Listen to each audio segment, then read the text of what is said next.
Celebrating 30 years of phenomenal trend forecasting, 5 times a week, Monday through Friday. Here's Gerald Celente with today's trends in the news. Hi, this is Gerald Celente. It's Wednesday, June 27, 2018, and here are some of today's trends in the news. Over there in Asia, markets are down. Over in Europe, the markets moved up. Here in the States, markets are up, then they move down. Gold down, oil up, Bitcoin flat. So what happened? Dow erases 285-point gain, falling 167 points as techs roll over. Hey, wait a minute. In yesterday's New York Times, talking about, I should say today's New York Times, talking about yesterday's markets, markets move higher as tech companies regain their footing. I guess they lost their footing. So what's going on? Well, they're talking about trade wars and trade fears, but that's not what's moving the markets. Other fundamentals are. And you know what those fundamentals are? They're right in your trend alert. Trend alert.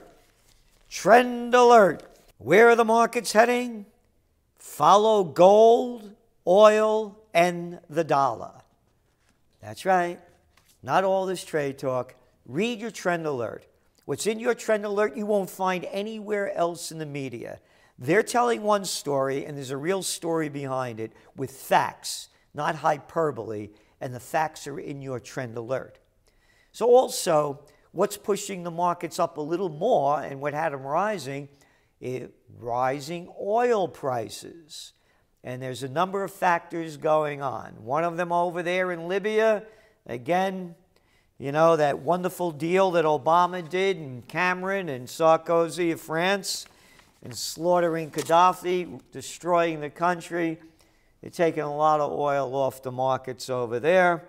And over in Canada, they had a major supply outage that they don't see repairing until around July. It's taken about 350,000 barrels a day off the market. And again, what Trump did, as opposed to what he said, by putting restrictions on companies to buy Iranian oil, what he said to OPEC was, hey, put more production out there. But now with what he's done with Iran, now that's more oil pulled off the market. So prices are going up. And it's at the end, it's going to be a supply and demand issue. And demand may be dropping. And why will demand be dropping? Read your trend alert. And gold. That's extending its downward trend. And you know why. The dollar keeps getting stronger. And gold keeps moving lower. Again, I'm not a bull or a bear on issues. I call it the way I see it and what the facts lead me to forecast. And the forecast is simple. We've said this. We were the first to say what gold had to do to break out. And we were the first among the gold folks to say gold had a $1,200 downside.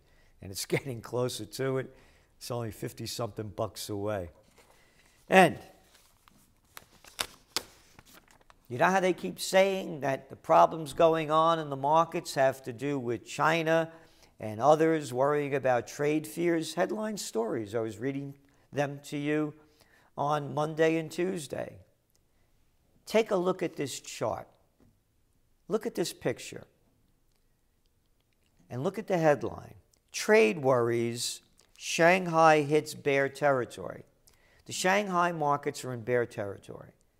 It has nothing to do with the trade wars. Look at that chart.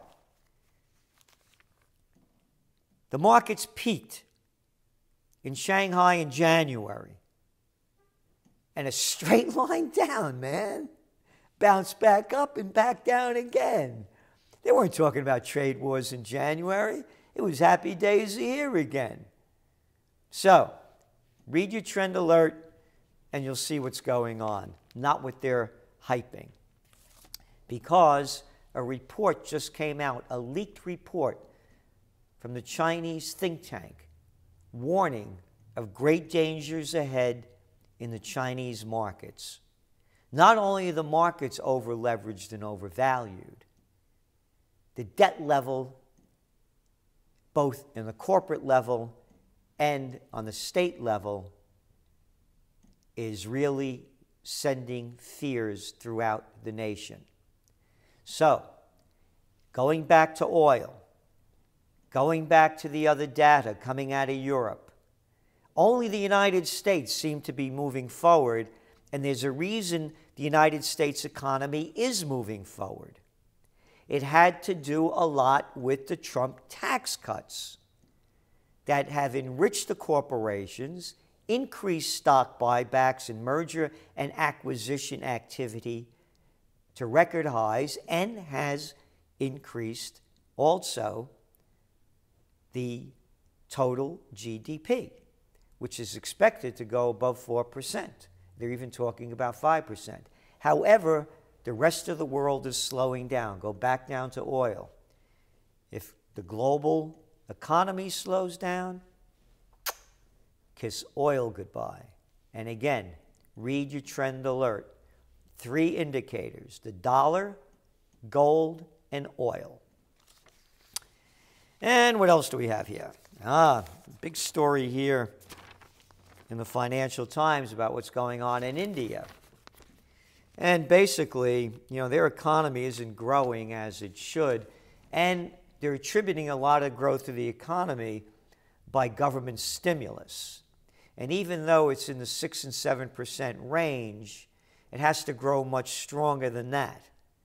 But now let's go back to your trend alert.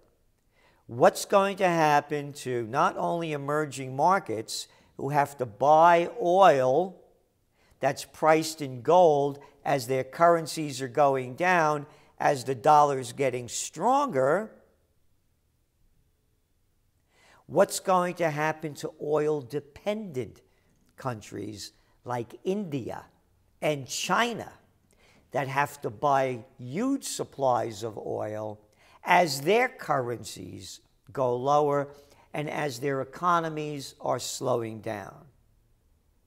Is a crash in sight? You know where to find the answer. And what else do we have here? Facebook to accept crypto ads again. Interesting. They're not saying which ads they're going to accept, what ICOs they're going to ban, initial coin offerings. But what's essential about this, it shows the life expectancy of the crypto field. It's not dead. And you're going to get an update within days, a mid-year trends, top trends of 2018 update that's going to answer these and a lot of other questions.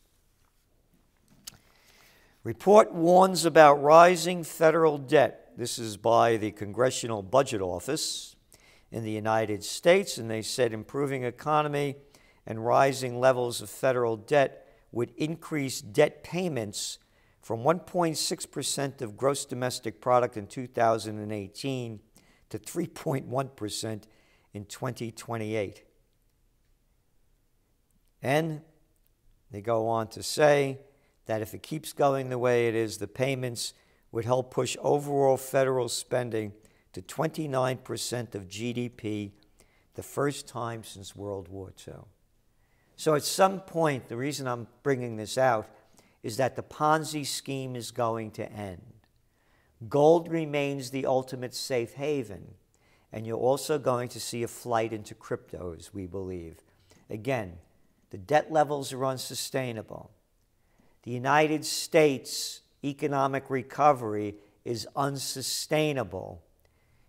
It only is moving forward at the level it is because of Trump's policies.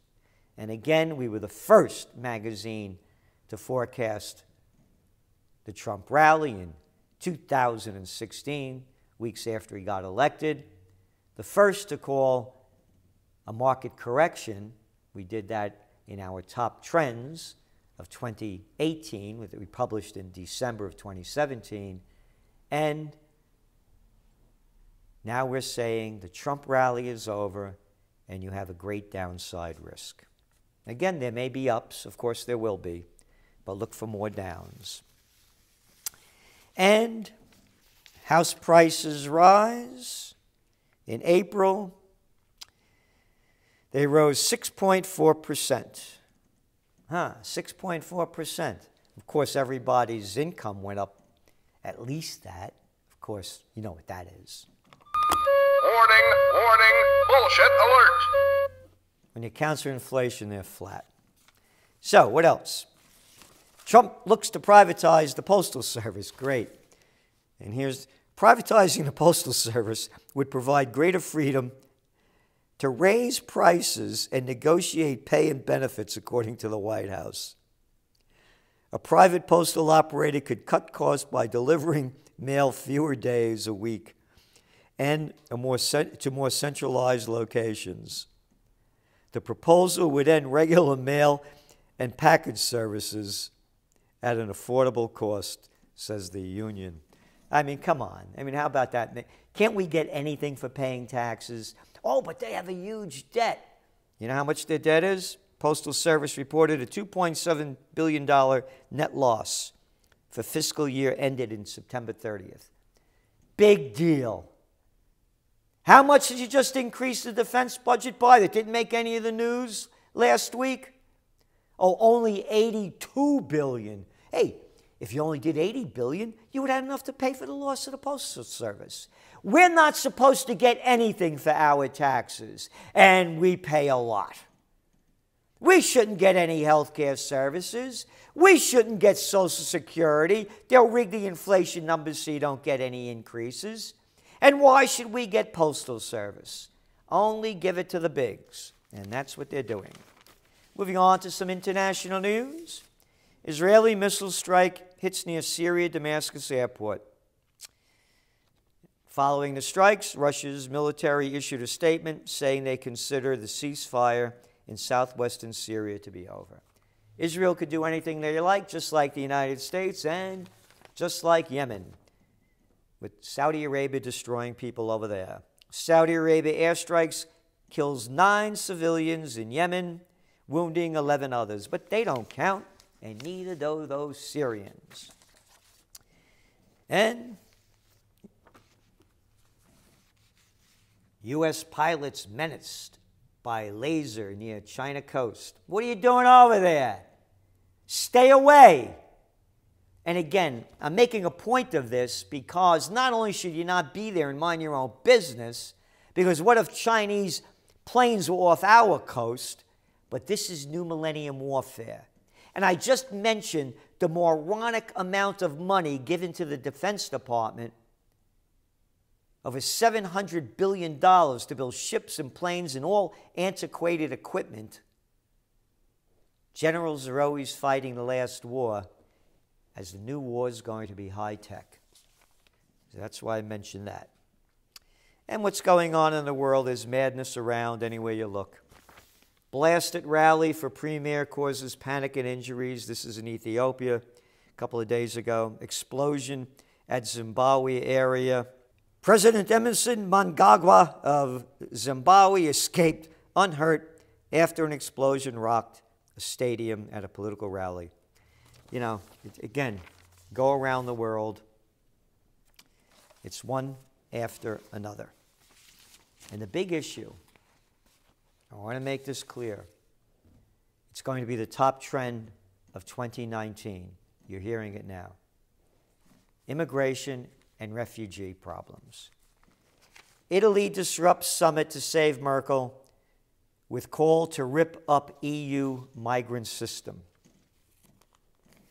Big story here in the Financial Times. Mr. Trump started the week by trying to undermine a key American ally. He attacked Angela Merkel's tenuous coalition government in Germany for allowing in millions of people who have strongly and violently changed their culture.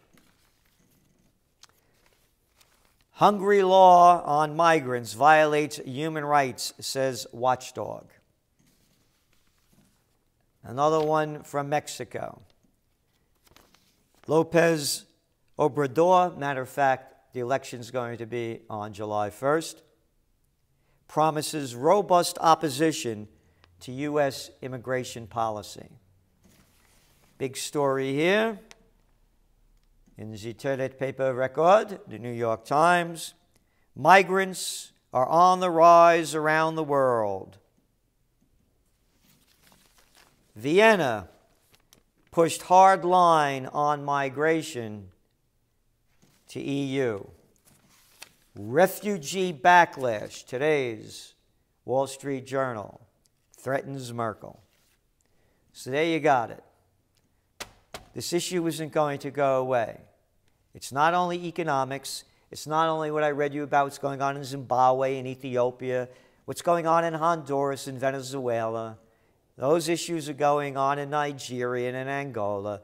It's happening in Mali. Yep, there's destabilization, geopolitical, socioeconomical, but also climate.